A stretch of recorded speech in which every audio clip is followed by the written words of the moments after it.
오늘 함께 나눌 말씀은 마태복음 9장 35절. 예수께서 여러 마을에 다니시되 회당에서 가르치시며 천국 복음을 전파하시며 많은 사람을 고치시더라, 이렇게 말씀하고 있습니다. 이러한 예수께서 하신 이러한 일에 관해서 마태복음 두 군데에서 동일하게 말씀하고 있는데, 마태복음 4장 23절에도 똑같이 회당에서 가르치시는, 천국 복음을 전파하시며 많은 사람을 고치셨다라고 말씀하고 있습니다. 여기서 우리가 봐야 되는 것은 예수님이 회당에서 많은 사람들을 가르치셨는데, 그것이 바로 천국에 관한 부분이라는 것을 볼 수 있고, 또 그 나라의 복음, 천국 복음을 전파하셨으며 많은 사람, 많은 병자들을 고치셨습니다. 동일하게 우리도 이러한 가르치고 전파하고 고치는 이러한 일을 행해야 할 것입니다.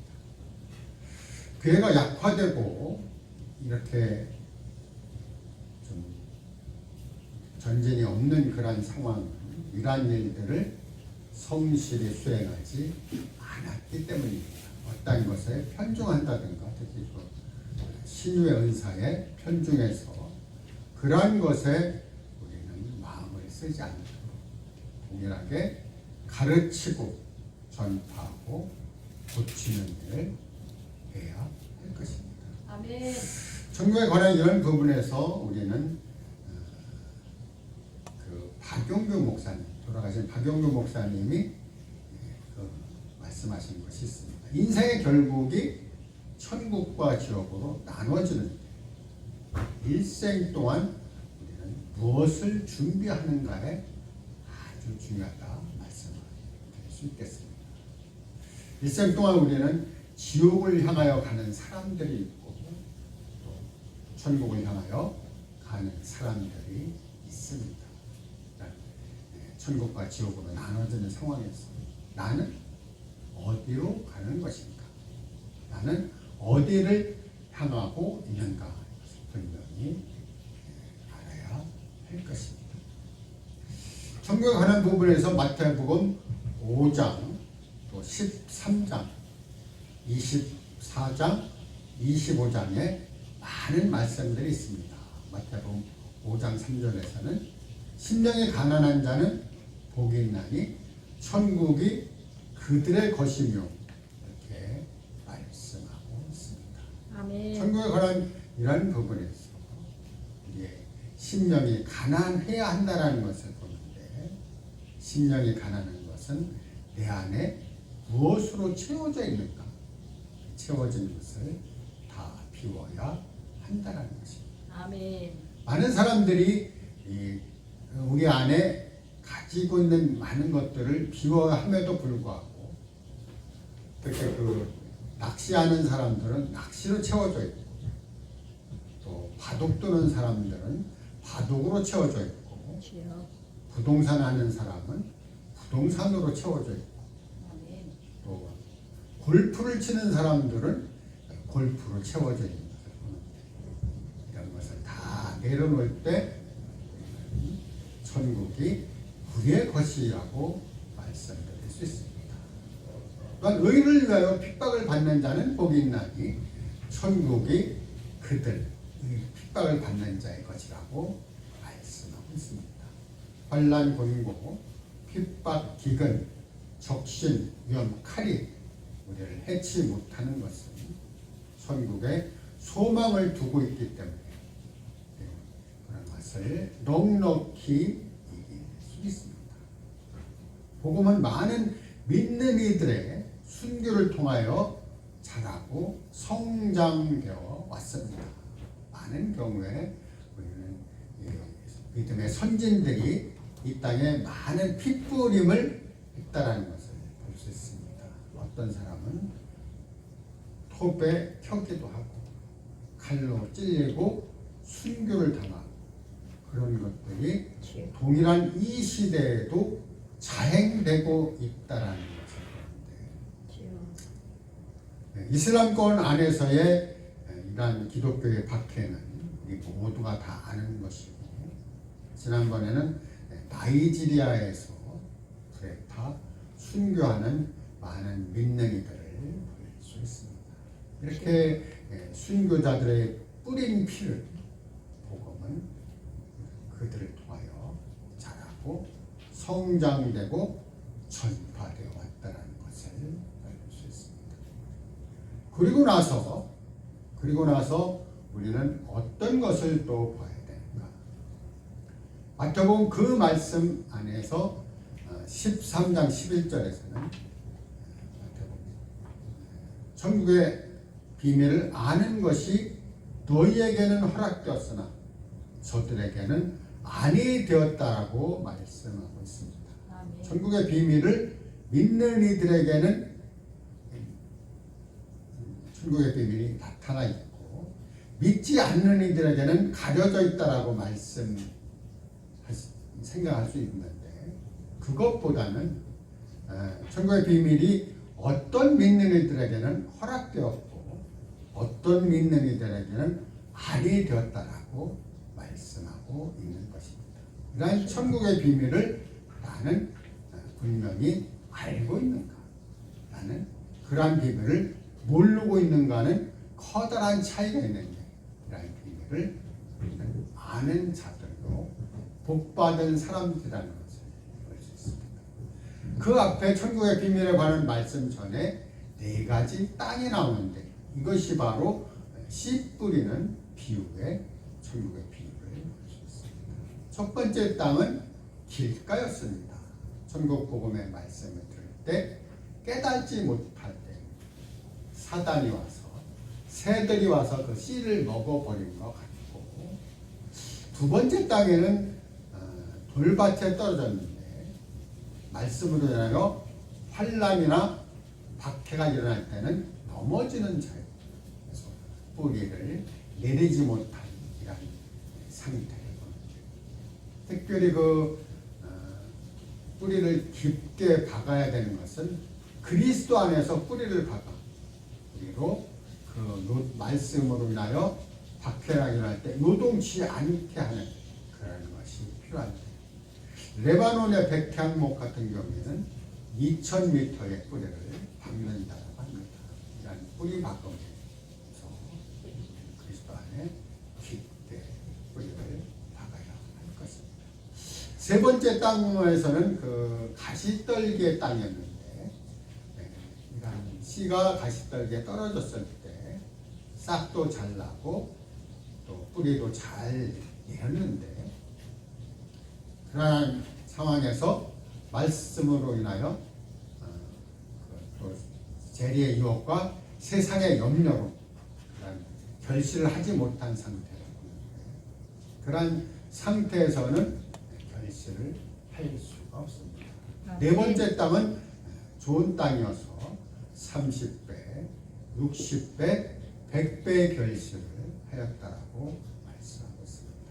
나의 상태가 어떤 날에는 좋은 땅이었다가 어떤 날에는 길가나 돌밭으로 바뀌는 이런 상황을 봅니다. 우리가 말씀으로 자라고 성숙되고 기쁨과 감사가 넘치는 이러한 것은 좋은 땅의 상태고, 또 사역자나 가정이나 이런 데서 다툼이나 이런 것이 일어날 때는 길가나 돌밭으로 바뀐다는 것을 볼 수 있습니다. 그래서 항상 우리의 교회 생활 안에서 우리는 이런 땅을 경작하고 땅을 뒤집는 것처럼 우리의 마음을 항상 주님께 돌이켜서 주님께 감사와 기쁨과 찬송에 넘치는 삶으로 이끌어야 할 것입니다. 천국에 관한 이런 마태복음 13장의 말씀 안에서 우리는 6가지의 비유를 보는데, 세 부류는 소극적인 비유고 세 부류는 적극적인 비유라는 것을 볼 수 있습니다. 첫 번째 비유에서는 겨자씨의 비유입니다. 겨자씨는 나물로서 우리가 먹기 좋은 채소로 성장을 해야 되음에도 불구하고 거대한 나무가 되어서 새들이 깃들인다라고 말씀하실 때 그런 거대한 기독교의 위형을 볼 수 있습니다. 특히 천주교 안에서 이런 많은 것들을 보는데 새들이 와서 깃들인다고 할 때 그것은 사단이 역사하는 것을 봅니다. 새에 관한 이런 부분에서 우리는 그것이 어떤 의미를 포함하고 있는가. 요셉이 그 꿈 가운데에서 떡 광주를 맡은 이 관원장이 요셉에 와서 꿈풀이 해달라고 이렇게 요청했을 때 떡 세 광주리를 이국하는데 그 광주리 위에 새들이 와서 쪼아 먹더라 이렇게 증언할 때 요셉은 그 꿈에 대해서 해석을 당신은 3일 후에 사흘 후에 거기 잘리리라 했습니다. 그래서 여기에서의 새의 비유는 좋은 비유가 아니라는 것을 보는데 거대한 나무가 되어서 새들이 와서 깃들인다라고 말씀하셨습니다.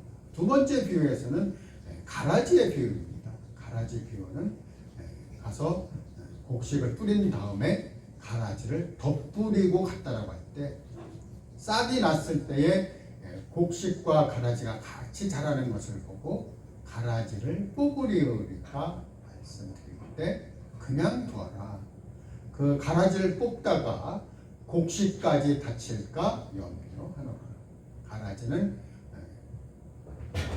나중에 성장을 해서 알곡은 모아서 곡간에 들이고 결실치 않는 가라지는 단으로 묶어서 불사르게 내어준다라고 말씀하고 있습니다. 아멘. 이렇게 알곡은 천국을 의미하고 가라지는 불못을 언급한 것을 봅니다. 세 번째 비유에서는 누룩의 비유입니다.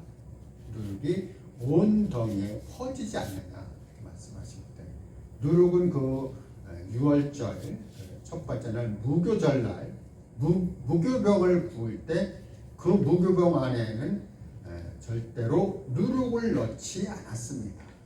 거기에는 약간의 기름과 소금을 넣었을 뿐인데 이렇게 무교병을 우리는 상기하여야 하고 그 안에 이러한 누룩이 섞이지 않도록 누룩을 사두개인의 교훈으로 표현을 말씀했습니다. 이렇게 세 가지 가라지, 겨자씨, 누룩의 비유를 보았는데 이것은 소극적인 비유인 것입니다. 적극적인 비유에서는 첫 번째가 밭에 감추인 보화라고 말씀하십니다. 어떤 사람이 보화를 찾으려고 밭을 간 것이 아닌데도 밭을 가다가 우연히 보화를 발견하게 됩니다. 돌아가서 자기의 소유를 다 팔아 그 밭을 샀다라고 말씀하십니다. 두 번째 비유는 진주를 구하는 장사와 같다라고 말씀하실 때 가서 진주를 구함에 자기의 소유를 다 팔아 그 진주를 샀다라고 말씀하십니다.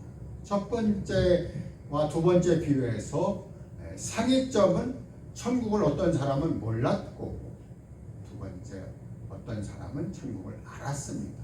그러나 공통점이 있다라는 것은 자기 소유를 다 팔아 밭을 사고 진주를 샀다는 것입니다.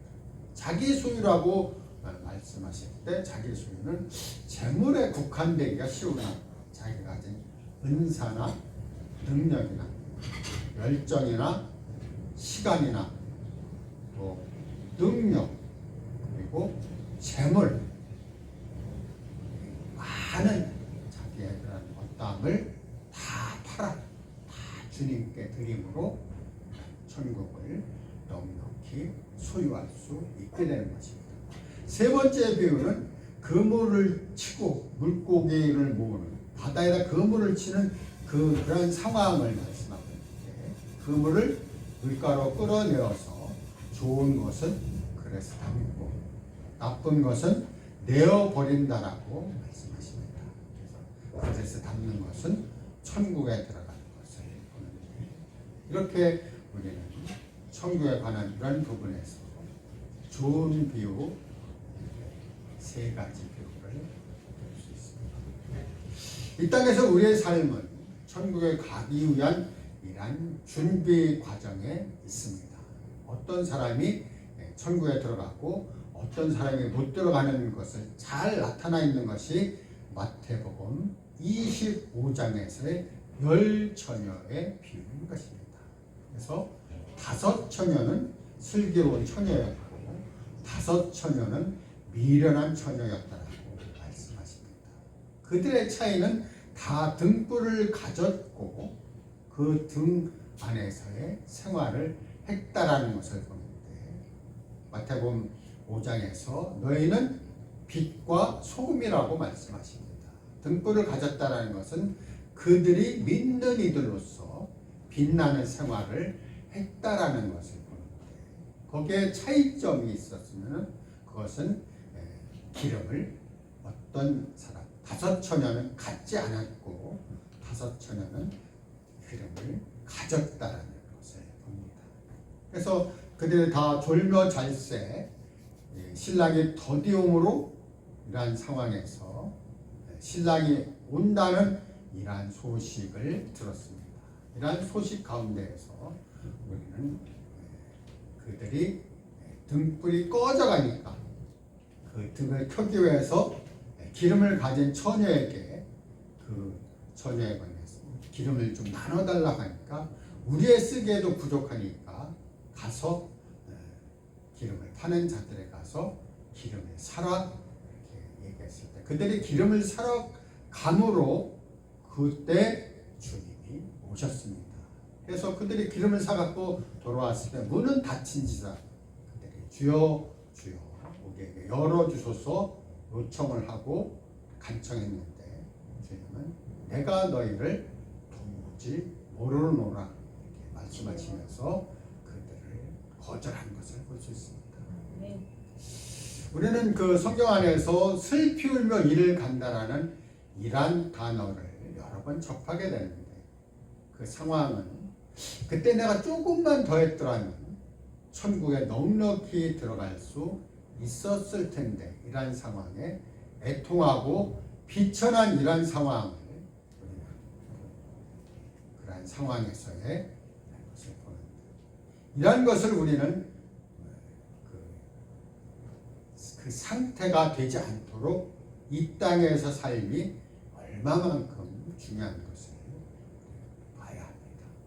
특히 그 마태복음 7장 21절에서 나더러 주여 주여 하는 자마다 천국에 다 들어갈 것이 아니요 주님의 뜻대로 행하는 자라야 들어가리라 이렇게 말씀하고 있는 것입니다. 그날에 그들이 와서 밝히 말하되 주여 주여 내가 주의 이름으로 선지자 노릇하며 주의 이름으로 귀신을 쫓아내고 많은 권능을 행치 아니하였나이까 하리니 그때에 주님이 밝히 말하되 불법을 행하는 자들아 내게서 떠나가라 이렇게 말씀하신 것을 볼 수 있습니다. 이런 우리의 불법, 이러한 불법이 왜 불법인가를 우리는 봐야 되는데, 어떤 사람들에게는 그러한 은사에 관해서 거기에 치중해서 주님이 이 땅에서 원하시는 많은 부분을 하지 않는 것을 봅니다. 어떻게 치우치거나 국한된 이런 것보다는 이 땅에서 우리에게 맡겨진 사명을 잘 감당하는 것은 많은 믿는 이들을 함께 주님의 나라에 인도하기 위하여 부단한 노력을 해야 된다는 것을 봅니다. 이렇게 한 가지에 치우치지 않고 주님의 원하심을 따라 행할 때 우리는 이 천국에 넉넉히 들어갈 수 있는 것입니다. 이 어떻게 그럼 천국에 들어갈 수 있는가? 마태복음 24장에서는 지혜 있고 충성된 종이 되어 때를 따라 양식을 나눠주는 것이 필요하다라고 말씀하십니다. 그래서 때를 따라 양식을 나눠주는 것은 꼭 먹는 것만을 의미하지 않는다는 것을 우리 아는데, 하나님의 말씀을 함께 배우고 나누고 공유함으로써 신실한 청지기가 되어야 하고, 또 이러한 그러한 것을 상황을 주인이 와서 볼 때에 그 종이 복이 있으리라고 말씀하고 있는 것입니다. 이렇게 우리는 이러한 이 땅에서 삶이 얼마만큼 천국을 향하여 노정 안에서 충성된 종으로 생활해야 하는 것을 봅니다. 마태복음 7장에서는 좁은 문으로 들어가는 것을 힘쓰라라고 말씀하십니다. 그래서 멸망으로 인도하는 그 길은 크고 넓어 많은 이가 찾지만 좁은 문으로 들어가서 좁은 길을 가는 것은 천국 생활 안에서의 우리의 삶이 얼마만큼 중요하다는 것을 우리는 살펴볼 수 있습니다. 이렇게 항상 주님께 신실함으로 우리는 천국에 넉넉히 들어갈 수 있도록 이 땅에서 삶이 우리 모두가 복받은 삶으로 주님께 영광을 돌리는 삶으로 함께 하시기를 주의 이름으로 축원합니다. 아멘.